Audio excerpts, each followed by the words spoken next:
You knock on a wall in an old house and it sounds wrong. Not hollow exactly, just wrong. Like something is behind it that shouldn't be. The house looks completely normal, but old houses don't stay original. They get edited, walls go up, doors disappear, spaces get sealed off and forgotten. 13 of those sealed spaces are in this video. Some are just strange, some are expensive, and one of them is still inside millions of homes right now, and most owners have no idea. The first sealed space most people encounter is the bricked-over fireplace. You see it in the living room, a shallow alcove with a flat brick face where the opening used to be. It looks intentional, almost decorative. When gas heating arrived, the fastest solution was to brick over the fireplace and forget it existed. But bricking over the opening is not the same as dealing with the chimney. The flue is still there. Moisture works in. Mortar crumbles. Water infiltrates the stack and travels downward, and the first place you see it isn't the fireplace. It's a repair bill after a contractor finds deterioration running unobserved for 20 years. They didn't fix the problem. They moved it inside the wall and handed it to you. The second space is the wallpapered over door. You strip old wallpaper and find a door frame, sometimes the door itself, hardware intact. The structural framing was never changed. What's behind it varies. Sometimes a closet, occasionally a room completely sealed from the rest of the house. The room didn't stop existing. Someone just decided to stop looking at it. The third is the plastered over dumbwaiter shaft. When the mechanism failed and parts became obsolete, the easiest solution was to plaster over the opening on each floor. The shaft remained, a vertical void running the full height of the house, uninsulated, unventilated, and open to whatever wanted to use it. They sealed the door. They didn't seal the shaft. The shaft did what shafts do. That vertical void running the full height of the building, uninsulated, unventilated, connected to every floor, became something else entirely once it was sealed. Pests use enclosed shafts as travel corridors.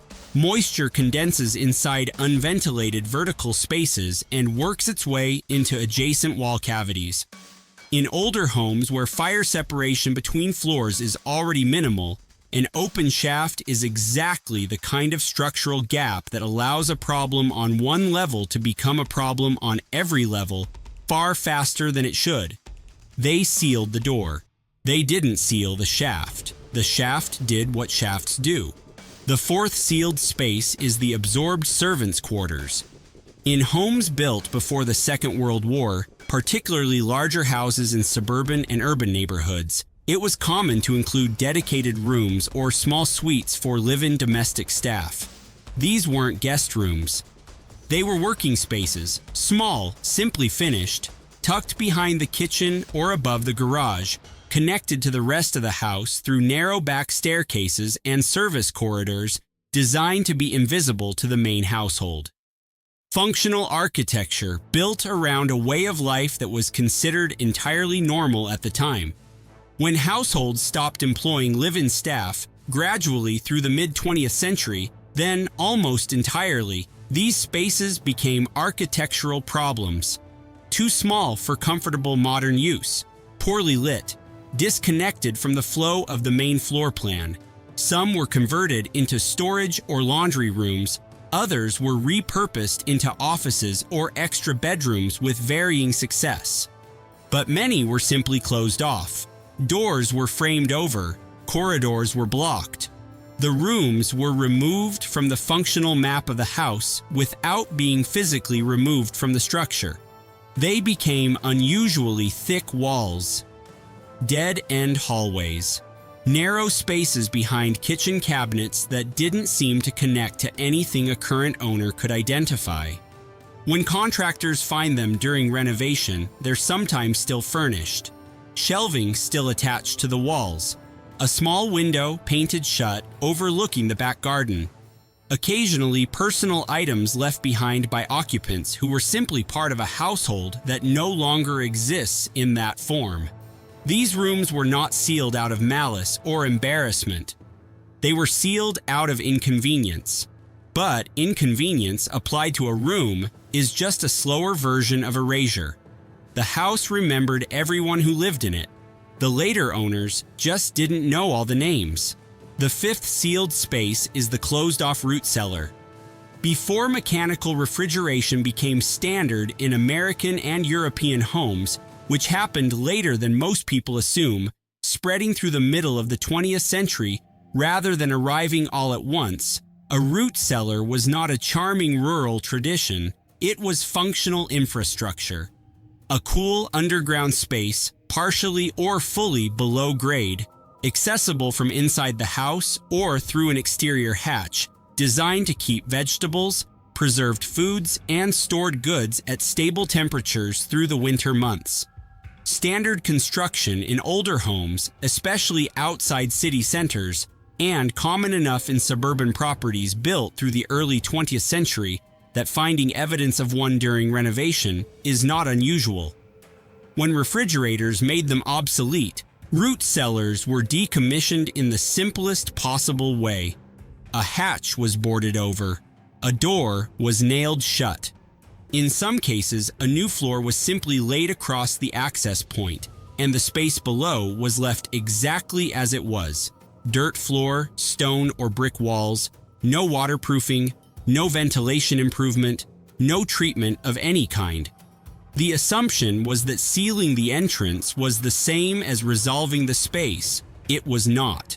Underground spaces left unventilated and unmonitored collect moisture reliably. The temperature differentials that once made root cellars useful for food storage become, over time, the conditions that generate mold growth, accelerate wood decay in any framing adjacent to the space, and in some cases undermine the structural fill beneath a floor. Sealed root cellars are invisible from above until something goes wrong, a floor that develops an unexpected softness underfoot, a basement wall that shows moisture patterns without an obvious external source, a smell that follows you into a room and disappears when you leave. They stopped using it. The moisture didn't get the message. Parts became obsolete. Repair was expensive. And the fastest solution was to plaster over the shaft opening on each floor and pretend the whole system had never existed. The opening disappeared. The shaft did not.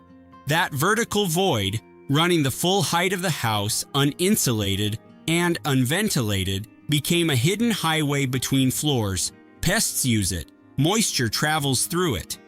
In a fire, an open, unprotected shaft between levels is exactly the kind of structural feature that accelerates the problem. They sealed the door. They didn't seal the shaft. The shaft did what shafts do. If you subscribe now, you'll never miss a video like this one. Hit that button before we keep going. The fourth sealed space is the absorbed servants' quarters. In homes built before the Second World War, particularly larger houses in suburban and urban neighborhoods, it was common to include dedicated rooms for live-in domestic staff. Small rooms tucked behind the kitchen, narrow back staircases, low corridors connecting service areas. Functional spaces designed to be invisible from the main living areas of the house. When households stopped employing live-in staff, these spaces became awkward. They were too small for conventional use, poorly lit, and architecturally disconnected from the rest of the house. Some were converted. Some were simply sealed off. Doors framed over, corridors blocked. The rooms removed from the functional floor plan without being physically removed from the structure. New owners find them years later as unusually thick walls, dead-end hallways that stop without explanation, or strange doors that open to a narrow space that doesn't seem to connect to anything. The rooms are sometimes still furnished. Sometimes the shelving is still there. Occasionally, personal items from the original occupants are still in place. The house remembered everyone who lived in it. The later owners just didn't know all the names. The fifth sealed space is the closed-off root cellar. Before modern refrigeration, a root cellar was not optional.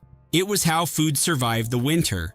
A cool underground space accessible from inside the house or from a hatch near the foundation, designed to keep vegetables, preserve goods, and stored supplies at stable temperatures. Standard construction in older homes, especially outside city centers. When refrigerators made them obsolete, root cellars were closed off in the simplest possible way.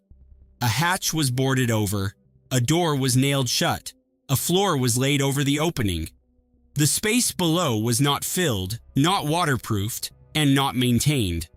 It continued doing what underground spaces do, collecting moisture, harboring temperature differentials, occasionally developing significant mold growth, and in some cases undermining the floor structure above it. Sealed root cellars are invisible from above. You discover them when a floor develops an unexplained soft spot or when a basement wall shows moisture patterns that don't correspond to any visible source. They stopped using it. The moisture didn't get the message. The sixth sealed space is the walled-in staircase. When large houses were subdivided into apartments or when floor plans were radically changed during renovations, secondary staircases became redundant. The simplest solution was not demolition. Demolition is expensive and disruptive. The simplest solution was to frame walls across the staircase opening on each floor and leave the staircase sitting inside the new wall cavity. The void that remains is a hollow column running the full height of the house, uninsulated, unventilated, sometimes still containing the original handrails, risers, and carpet. HVAC contractors and electricians working inside walls find them regularly. The staircase void creates unexpected air movement between floors, complicates insulation work significantly, and in older homes contributes to the kind of uncontrolled air leakage that makes heating and cooling bills higher than they should be. The stairs are still in there. Technically, you could still use them. You just can't get to them. Those first 6 sealed spaces are mostly structural. Strange, expensive sometimes, occasionally embarrassing, but structural. The spaces you're about to encounter in the second half of this video are different. They weren't sealed because the feature was outdated, they were sealed because of what was inside them. And the contents didn't disappear just because the wall went up. Every sealed space so far had a practical reason behind it. A fireplace that became inconvenient, a staircase that became redundant, a room that became invisible through layers of renovation and wallpaper and changed floor plans. The logic was always the same. Seal it off, move on, let the next owner figure it out. But the next 7 spaces work differently. These weren't closed because the feature was finished. They were closed because what was inside was a problem, and sealing it was cheaper, faster, and easier than actually solving it. The contents stayed. The wall just made them harder to see. The 7th sealed space is the asbestos-insulated utility chase. Inside the walls and floors of older homes, utility chases carry the infrastructure of the house: heating ducts, water pipes, electrical runs. In homes built through much of the 20th century, those chases were often insulated with materials containing asbestos. At the time, this was considered a permanent, effective, and completely safe solution. The material was sealed behind drywall. It wasn't going anywhere. Nobody would ever need to touch it again. That assumption held until someone needed to renovate. You open a wall to run new wiring or update a duct, and there it is, gray insulation wrapped around pipes, coating the interior of a chase, intact, but suddenly exposed. Intact asbestos that hasn't been disturbed is generally considered lower risk than material that's been damaged or is already deteriorating. But the moment renovation work disturbs it, the calculation changes. Professional testing, containment, remediation, and licensed removal adds significant cost and time to a project that was supposed to be straightforward. In homes built before the mid-1980s, asbestos-containing materials in utility chases are not unusual. The sealing that was meant to make them permanent also made them invisible. Nobody identified them. Nobody disclosed them. The wall kept them hidden. The problem with hiding things is that someone eventually stops being careful. The eighth sealed space is the abandoned lead pipe void. When homes built in the early and mid-20th century were upgraded from lead supply pipes to copper plumbing, the old lead lines presented a choice. Remove them, which meant opening walls, tracing runs, and extracting material that was distributed throughout the structure. Or disconnect them, cap them, and leave them in place. The second option was cheaper. It was also, technically, not unreasonable. A disconnected lead pipe that isn't carrying water isn't actively delivering lead into anyone's drinking supply. The problem comes when renovation disturbs the abandoned pipe, cutting near it, drilling through a wall where it runs, crushing a section during demo.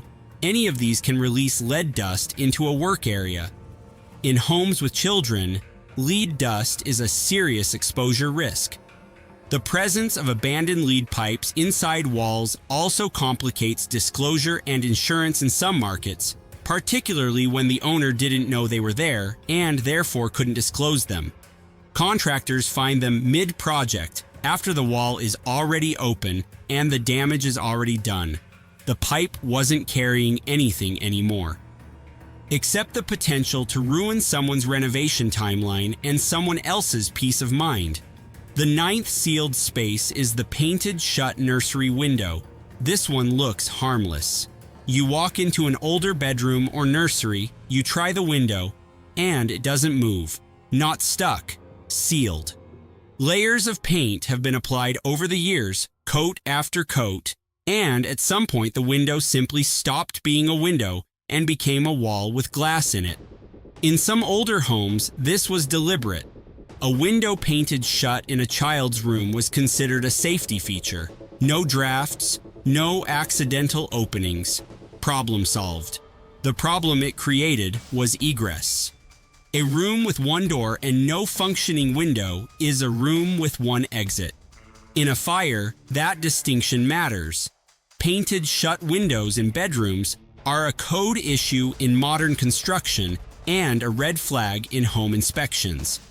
The paint layers that sealed the window also trapped moisture against the wood frame over the years, and by the time someone tries to open it during a renovation, the frame rot underneath is sometimes severe enough that the window needs complete replacement rather than just freeing up. It was painted shut for safety.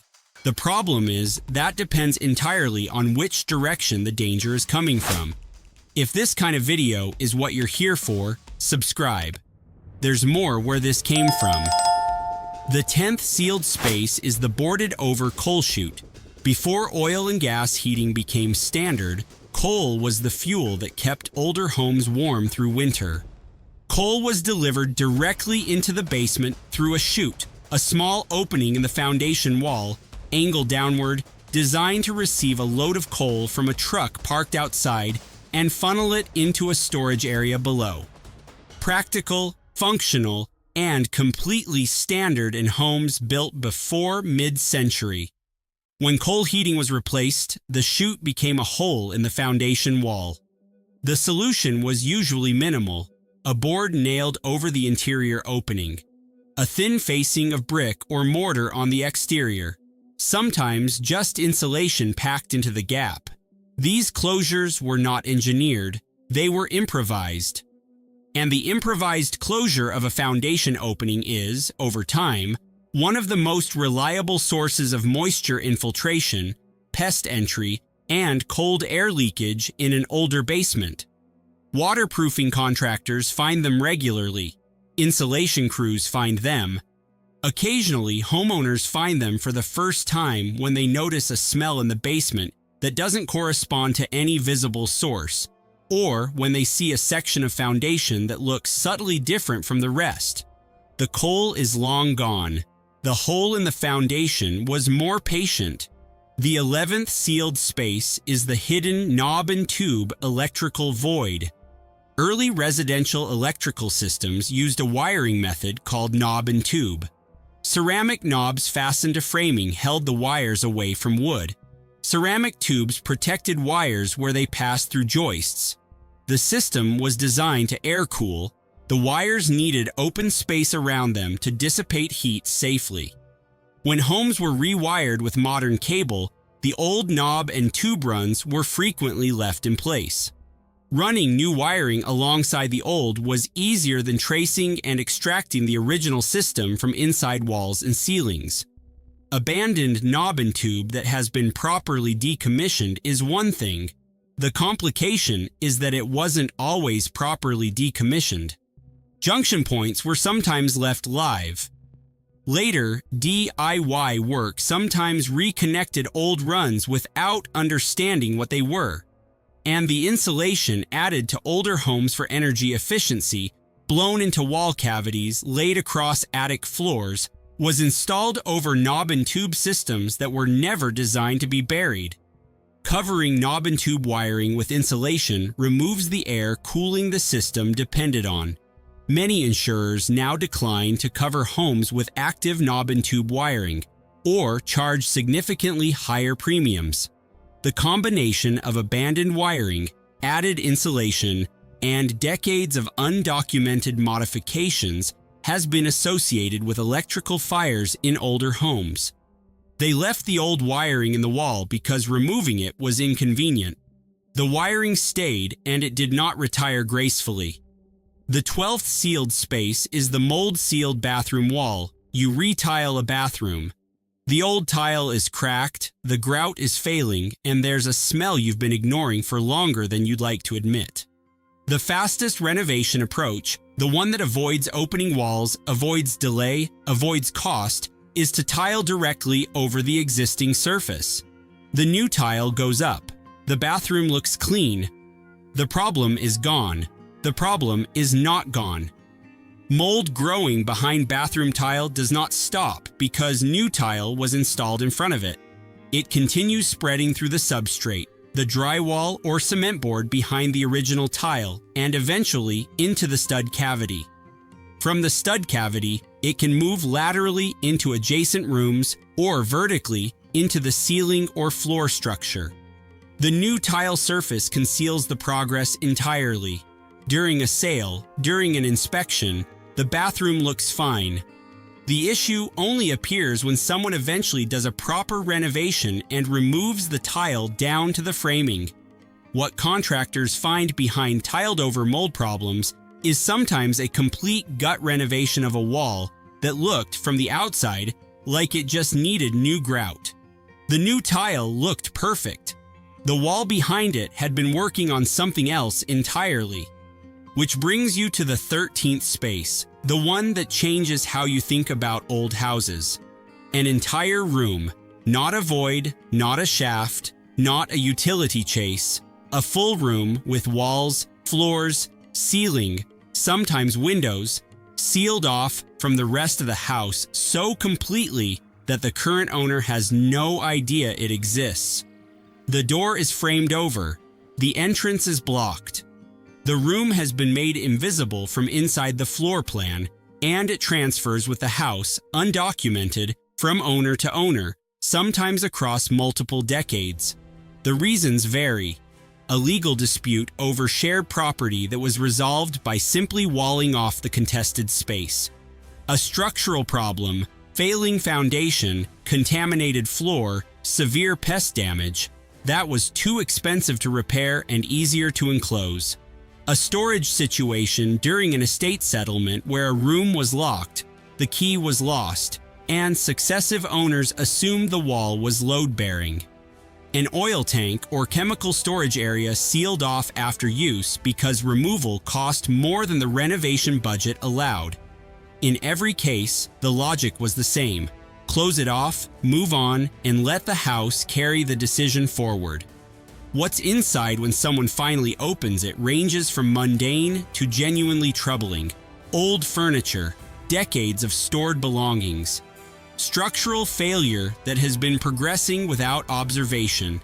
Contamination that has spread further than it would have if the space had remained accessible. Sometimes the contents are exactly what you'd expect from a room that has been sitting undisturbed since the 1960s. Sometimes they're not. The legal dimension makes it stranger. Real estate disclosure law generally requires sellers to disclose what they know. If a sealed room was sealed before the current owner bought the house, and the current owner genuinely had no knowledge of it, there may be no legal obligation to disclose it. The room passes through transactions invisibly, attached to the property, unacknowledged on any floor plan the buyer ever sees. You purchase the house. You receive the keys. Nobody mentions the room. The house didn't lie. It just didn't volunteer everything. There's a difference until there isn't. Every sealed space in this video was created by a person making a decision. Convenience, cost, concealment, or simple exhaustion.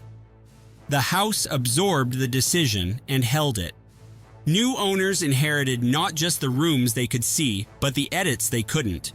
The older the house, the more edits it contains. In the walls, in the foundation, in the ceiling, in the space behind the wall that sounds slightly wrong when you knock on it.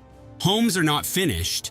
They are corrected slowly by the people unlucky or curious enough to open the right wall at the right time. Every building code that exists today is the answer to a question someone asked the hard way. Every safety standard is the residue of a feature that failed. You don't buy an old house, you buy everything the previous owners decided to leave inside it. If you made it this far, subscribe. The next one is already waiting for you.